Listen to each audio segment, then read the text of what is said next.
¿Cómo te va, Omar? Buen día. ¿Qué posición de primera mano sobre este proyecto que se está instalando fuertemente de modificar la tabla de liquidación para los jubilados y pensionados? Mira, lo primero que hay que decir, Omar, es que acá no hay borrón ni cuenta nueva. Digamos, vos hacías referencia cuando se modificó la fórmula y me tocó ser diputado nacional en ese momento. Recibimos una andanada de críticas y de toda una campaña de desprestigio vinculado a que el gobierno de Cambiemos estaba perjudicando a los jubilados. Hubo toneladas de piedra en el Congreso, hubo diputadas que lloraron por su sensibilidad para con los jubilados. Y lo primero que hay que decir, y yo estuve reunido con Luis Arroyo, con el doctor Segovia, con jubilados profesionales el día lunes, y casualmente recibí una nota para hacerla llegar a la comisión bicameral que está tratando este tema, es que la decisión discrecional de Alberto Fernández, bien asumió, y a pesar de que le había dicho que le iba a aumentar, bien llega el 20% a todos los jubilados. Los incrementos que se dieron fue el 2,3% en marzo, el 6% en junio, el 7,5% en septiembre, contra el casi 37% que le hubiese correspondido a todos los jubilados si efectivamente la fórmula se aplicaba. Es decir, que con el último incremento que se debería dar en el mes de diciembre de manera discrecional, como vos lo decías, nosotros estimamos que en términos concretos de haberse mantenido la fórmula anterior, que supuestamente el kirchnerismo decía que perjudicaba a los jubilados tendrían que haber percibido un incremento mayor del 40% al que se le dio. Y si vos le sumás a esto la pérdida del poder adquisitivo vinculado a la devaluación y a todo lo que, digamos, venimos viviendo en términos reales a partir de marzo con el decreto del aislamiento y con la pandemia, creo que claramente lo primero que debería hacer el gobierno para entrar a discutir una nueva fórmula a partir del año que viene es una actualización como mínimo del 50% para todos los jubilados, porque más temprano que tarde el Estado Nacional va a tener que pagar los juicios que ya están iniciados porque ha sido una medida arbitraria, discrecional y porque conculcó derechos de muchos jubilados por la manera discrecional en la que una vez más el Poder Ejecutivo en manos del kirchnerismo perjudica a los jubilados. Recordemos que quienes hablan de los jubilados también fueron los que vetaron la ley del 82% móvil cuando Cristina era presidenta. Entonces, como primera medida, la recomposición salarial de todos los jubilados se tiene que dar antes de empezar a discutir una nueva fórmula con, digamos, lo que perdieron a partir de no aplicar la fórmula. Y lo otro que nosotros lo planteamos, nos parece realmente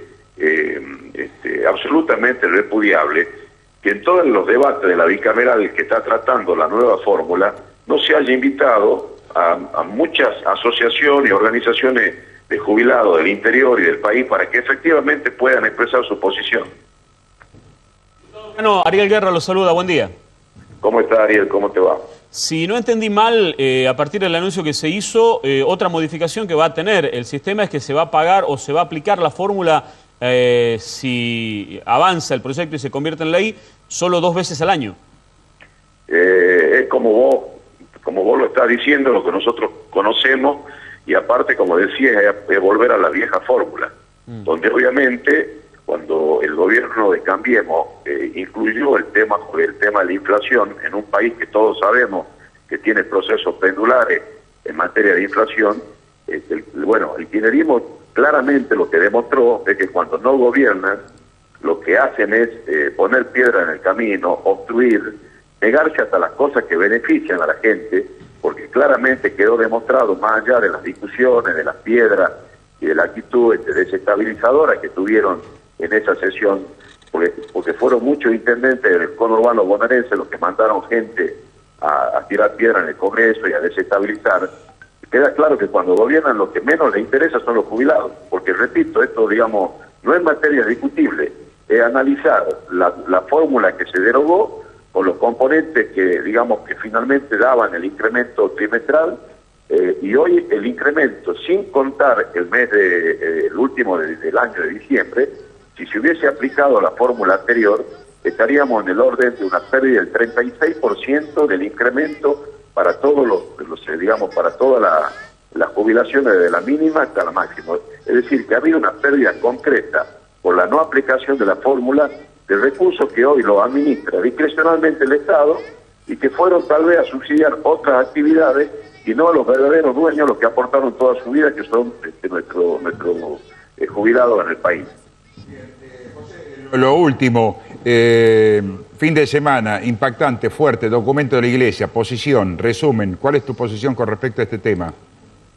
Mirá, Omar, lo hablamos ya en distintas circunstancias. Nada ocurre por casualidad. Nada es producto digamos, de algún juez o de algún integrante del Poder Judicial por ahí que falla apartado de la Constitución y de las leyes con respecto a lo que la Iglesia dijo de la justicia. Esta justicia que tenemos, una gran parte de la justicia que tenemos, es la justicia que sirve a un modelo de conducción política en la provincia con rasgo absolutamente de la suma del poder político. Lo inició Alperovich en el 2003 cuando derogó el decreto por el cual se ingresaba al Poder Judicial a través de un mecanismo de selección que había sido instaurado en la gestión de Ortega, y a partir de allí, hasta que se reformó la Constitución, todos los fiscales, jueces e integrantes del Poder Judicial entraron por el despacho del ministro de Gobierno, Edmundo Jiménez, que hoy es ministro fiscal del Poder Judicial. Yo lo denuncié a Pisa, Omar. Yo lo denuncié cuando muchos callaban, o cuando la mayoría callaba. Yo lo denuncié a Albaca, a Herrera, jueces y fiscales que fueron cómplices de la corrupción y del desmanejo que ocurrió y que sigue ocurriendo lamentablemente en Tucumán. Sí, ese modelo de justicia es el que necesita un gobierno que no respeta las leyes, que avasalla los derechos de los ciudadanos, que protege a los corruptos, que archiva causas de denuncia con mucho fundamento y con cuestiones absolutamente comprobadas, y que básicamente lo que todos los tucumanos tenemos que entender, que hay un principio que cuando se vulnera la institucionalidad, la calidad institucional de una provincia se cae, que tiene que ver el principio de igualdad de la ley. Cuando uno ocupa un cargo de gobernador, legislador, diputado, cualquier cargo vinculado a la política, no nos pone eso en un plano superior de otro ciudadano y nos da impunidad. Lo de Pisa realmente es un hecho escandaloso. Lo que hizo con los audios, vinculado al caso Pericones, lo que hizo Leiva apretando a un integrante del Poder Judicial para direccionar en un sentido o en otro una causa, y así podríamos seguir hablando de un sinnúmero de circunstancias y de situaciones que lamentablemente generan la impunidad en la provincia. Así Bien. que la verdad que la Iglesia lo que hizo fue poner sobre la mesa lo que todos los tucumanos conocemos. José Manuel Cano, José, también mi solidaridad, porque sabemos que has perdido por el fin de semana un gran amigo desde hacía mucho tiempo como el Contoro Vélez. Así que sí, el saludo también, ¿no? Eso lo hablábamos ayer, Omar, la pandemia no pasó. Me parece que todos tenemos que entender que el cuidarnos con cuestiones muy básicas como el uso del barbijo, como la higiene personal, el lavado de manos, la utilización del alcohol, me parece que es fundamental que todos tomemos conciencia que aparte de eso hay un enorme estrés del sistema de salud, porque obviamente los profesionales son los que están en la trinchera, y es importante que tomemos conciencia de que no tenemos que relajarnos y tenemos que cuidarnos. Lamentablemente, como vos lo decís, esta es una enfermedad que una persona ingresa caminando al sanatorio y 15 días, lamentablemente, como me tocó de manera personal con Ricardo y con otros amigos y con mucha gente que uno conoce que lamentablemente